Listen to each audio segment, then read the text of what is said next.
If you're someone who's ever wondered why you reach for that glass of wine at the end of a long day, or felt like alcohol might be getting in the way of who you know you can be, this conversation is for you. Today, I'm joined by Keelie Louise, a sober curious mentor and psychology based coach. Keely shares her journey from challenges with her own relationship with alcohol to building a life she describes as her highest performing self. And she's here to help our listeners get curious about their own relationship with alcohol. All right, Keely, I want to jump right in and I like to ask the question. Can you tell us a little bit about what it is that you build? Maybe a little bit of your story, what brought you to the work that you're doing now? Yeah, okay. So I started drinking when I was 13. As somebody who has grown up with ADHD, always thinking that I was never enough, that I was this massive problem that I needed to solve, kind of went down this massive route of self-discovery and personal growth. And so when I first drank at the age of 13, it was the first time my mind had ever been quiet. It was nothing I'd ever experienced. And that feeling just led me to continuing drinking. With that, I also had anxiety, depression, spent a lot of my life on this massive roller coaster, very, very up and down. I moved countries, I moved cities, rebuilt my life a number of times. Fast forward to being the age of 30, met my husband, moved to Australia to be with him from the UK originally, and got to the start of COVID. And as with everybody, was drinking really heavily. My grandfather passed away. He'd brought me up, and I couldn't make it back to the UK. Came to the end of COVID, turning 38. I was like, what the hell are you doing with your life? Like, this is not where you want to be, not the person you know you can be. I've always admired like athletes or people who are really, really high performing. And that's all I wanted. Like I had this sense that underneath I could be that.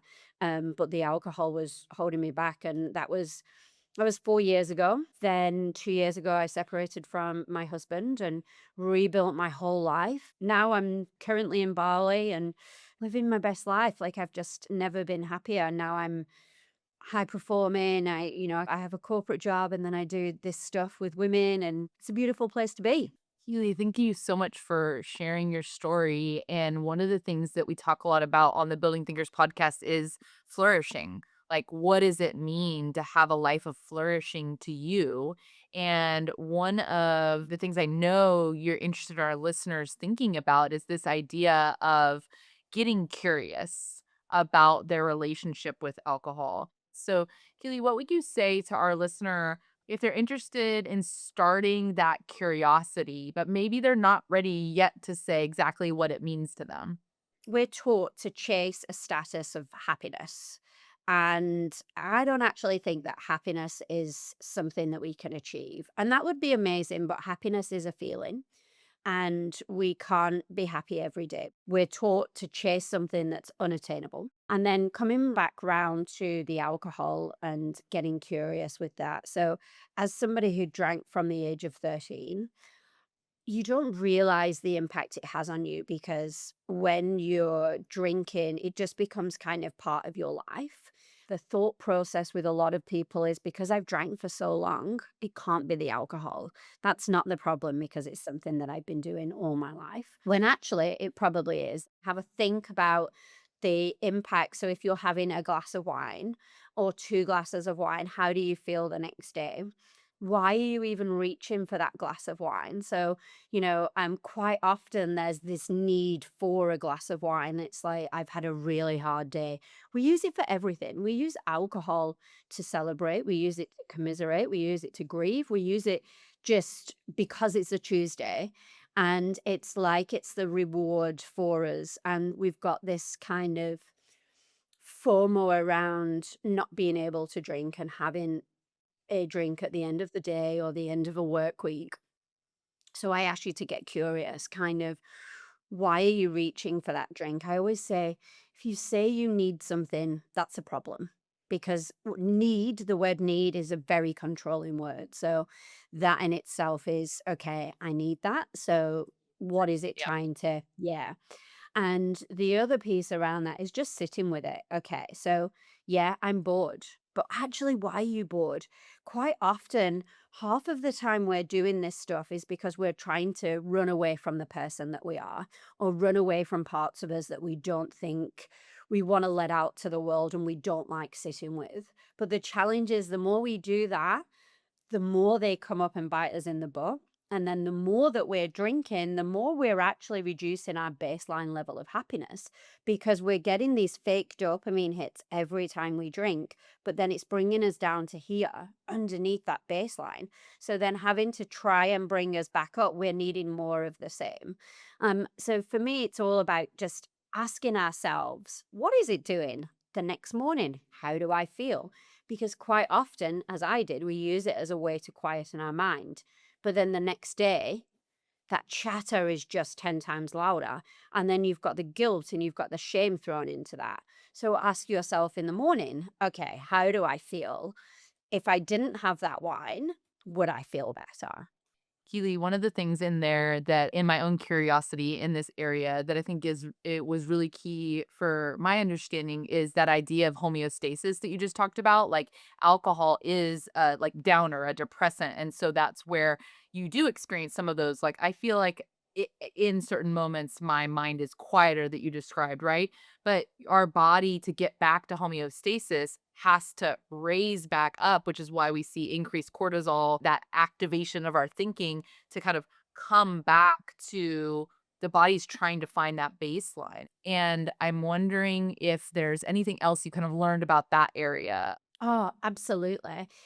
You spoke about cortisol, and actually, there's studies out there that even one having one glass of wine a week raises your cortisol higher than if you're not drinking at all. And it's so funny because everyone's like, "Oh, I just enjoy like one glass of wine," and that's okay, but you don't realize the impact that that's having on you. You're so caught up in the moment. You know, I talk a lot about this Uber Eats society where we have everything we need at our fingertips. So, quite often, we're focusing on the pleasure in the moment and getting that pleasure from the relief of our symptom rather than sitting with the pain. But the challenge is we keep using all of these band aid solutions and we're not necessarily addressing what's going on internally and what's going on underneath. So, of course, when we're trying to create new ways of being and we're trying to create new behaviors, we're just going back to that old way because it feels uncomfortable.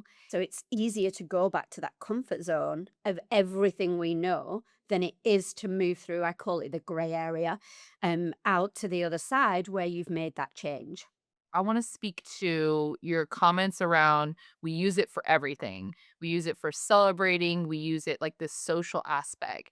Can you speak to how you might help listeners that maybe have been exploring or like they're sober curious and they're kind of fine on their own, but in these environments and where everyone is having a glass of wine to celebrate a promotion or that it feels like that social challenge is harder than expected?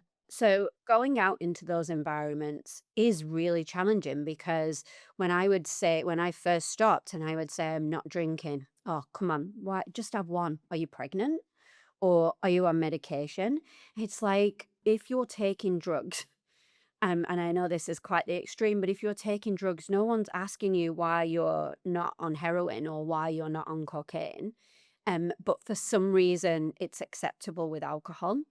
And a couple of tools and tips or thoughts around it is be prepared. If somebody's asking you if you're pregnant or why you can't just have one, you kind of have a reason. And it's not necessarily, you can just be like, you don't owe anybody an explanation. And quite often, when you're saying you're not drinking, you're actually holding a mirror up to their behavior because when they're saying, okay, can't you just have one? They're like, okay, why is she not drinking? Like maybe I shouldn't be drinking. And they want somebody to make them feel better about their behavior in certain situations that I knew I was going to be more challenged than others. I would also give myself an exit time because there's a certain tipping point in a lot of these situations where people start to get very drunk, and as a sober person, that's really annoying. And now, and I granted I'm like 3, 4 years into my journey, I choose not to put myself in those situations because I also don't think that on some level it gives you that sense of connection that we say it does as well. This piece around the FOMO. So, I used to have a FOMO of being the fun one, of not having confidence, of missing out on something. Whereas now I have a FOMO of not having a good night's sleep. My priorities have very much shifted. Keely, one of the sentence sims we use on the podcast is if only people knew. So, what would you say if only people knew about this topic? The difference it can make on your life if you follow through for it. And I think the difference between the thinkers and the non-thinkers is the thinkers are, okay, I fell down. Why did I fall down? Quite often we don't understand our brain and how that works. So when you're trying to create, when you're trying to create new neural pathways, you're creating new behaviors, it's hard. Your brain is trying to create this and stay in this homeostasis. Whereas actually it's uncomfortable to make the change. So when you fall down, it's about getting back up. I talk about dusting my crown off and we go again. And we go again as many times as we need to, because the more times we go, the easier it becomes. And if you only knew that that next get up could be the one where you're flourishing and you have gotten yourself to a place that you only ever dreamed was possible. I think all of us have this version of ourselves inside where we know that we can be more. We know that we can create magic in whatever area that is. And I do believe we all have a superpower, whatever that superpower is. And I honestly believe that alcohol um, stunts that superpower. I want to circle back to something else you said when you gave kind of this list of the things that we use alcohol for. Let's give our listeners tips or ways to find something different to do that maybe is not so centered around alcohol to bring to these points that we have to make a plan and all of this. Like, are there other things that you found to do with your friends, to have fun, to start some hobbies together? Because part of the social side is maybe we're lonely. Maybe we want human connection. And so we invite a friend out for a drink. We're like, okay, that could be a coffee or whatever. But could it be riding bikes together or like just doing something that's out there and different? Can we normalize that more? Any thoughts around that? We are all lonely. We all feel kind of isolated and disconnected, even though we are in this society where we're more connected than ever. So, what's the disconnect? Is, well, we're using band aid solutions rather than addressing what's going on underneath. And quite often, I think when you decide to get sober curious, you're trying to keep the rest of your life the same. You're trying to keep the same identity, the same communities, the same ways of being. When really you need to, on some level, you need to change all that. It's great to, okay, maintain that level of friends, the community, but it is about thinking around how you can get more creative with your time and who you spend your time with. What you'll notice is when you remove alcohol is who fills your cup and who doesn't, and it's about those people who do fill your cup. How can I spend more time with them? What does that look like? So, what do I want my life to look like? And is that going for walks with people rather than having a wine in the afternoon? Is it going for a coffee? Is it going for a bike ride? It's just about getting creative with your time. Do you want to do like more social, I guess, sporty activities, or a book club? Could you start a book club with your friends if you like to read? There's all these different stuff that you can do. One other thing that strikes me there is this idea for if you're listening, that you're not alone. I want to make sure our listeners that have gotten to the end of this episode know you're not alone. There are people to reach out to. And so, if something that Keely said resonates for you. We'll put her information there. And I'm really excited for our listeners to explore this topic, to have a sense of curiosity and inquiry, and maybe run some experiments in their lives of being sober curious and seeing what are the thoughts behind before I reach for alcohol, if that's something that's in my life, or maybe if this is an episode they want to share with somebody else that has been asking these questions. I know in my group of friends, we have lots of questions around this and lots of different experiences with this to honor and hold and walk with one another through as people are making these decisions empowered by information, science, understanding, and grace for each other, that journey looks different. So thank you so much again, Keely, for joining us on the podcast. If you want to keep reflecting on this episode, subscribe to the Building Thinkers newsletter, where I share a blueprint for thought to help you turn insight into action. And if this conversation resonated with you, share it with someone else who you think might enjoy it, or leave a quick rating or review. That helps more thinkers find their way here. And in the meantime, let's continue to build thinkers.